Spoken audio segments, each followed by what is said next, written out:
तुम्हें घर पे किसी को तो बता कर आना चाहिए था। सिकंदर अंकल और ज़ैनी आंटी को मेरे काम की टाइमिंग्स का पता है। आई डोंट थिंक उन्हें माइंड करना चाहिए। बात माइंड की नहीं बेटा, जिम्मेदारी की है। तुम अब शादीशुदा हो, किसी की बीवी हो, किसी की बहू हो, और शादी के बाद पूरे खानदान को साथ लेकर चलना एक अच्छी बहू की जिम्मेदारी होती है। कल जब वहां पहुंची तो मेरे इस्तकबाल के लिए कोई भी नहीं था।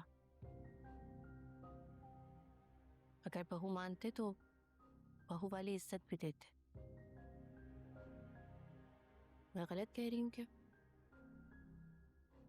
मैं समझता हूँ थोड़ा वक्त लगेगा, तुम्हें भी और उन्हें भी, लेकिन फिर सब ठीक हो जाएगा।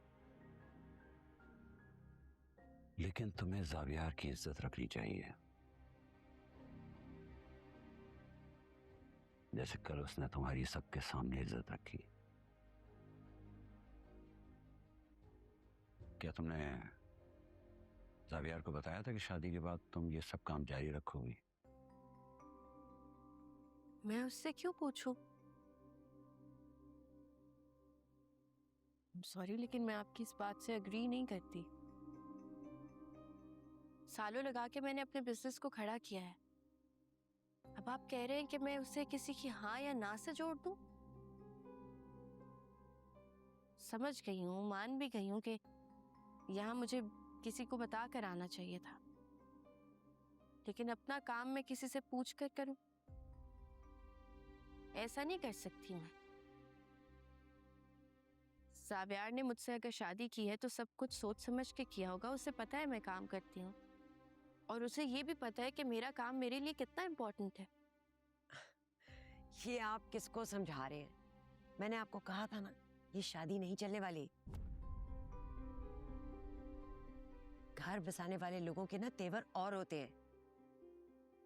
ये आपने देख लिया, अभी 24 घंटे भी नहीं हुए शादी को और ये घर वापस आ गई है। और सिकंदर भाई से रिश्ता अलग बिगड़ेगा। मैंने तो कहा था फैजी ही है जो उसको झेल लेगा, लेकिन नहीं, आपने निदा का भी स्कोप बर्बाद किया। किश्वर, अब तुम फिर शुरू हो गई।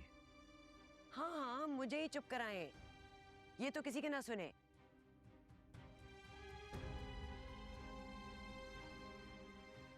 ये सही है।